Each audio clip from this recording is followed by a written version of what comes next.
بسم الله الرحمن الرحيم، والصلاة والسلام على سيدنا محمد عليه أفضل الصلاة والسلام. جايلكم النهاردة بكوليكشن جديد بين الأبيض والذهبي والأبيض والفضي.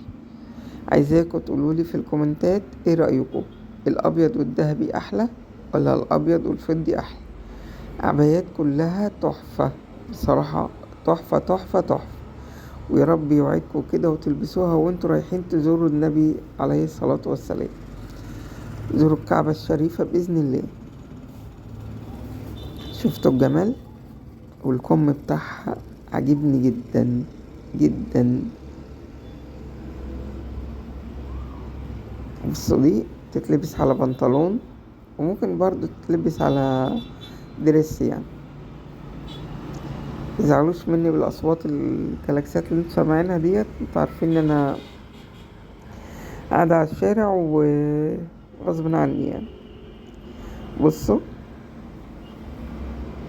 بصوا بقى الفضي تحفة. انا عن رأيي انا بحب الابيض والفضي مع بعض.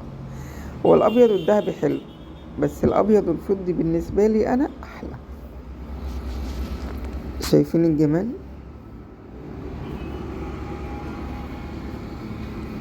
العباية دي جميلة برضو، العباية الفراشة دي عجباني جدا، وعندي واحدة زيها برضو. انا بحب اللبس الفراشة وبحب اللبس الواسع الحلو ده. بصوا الجمال.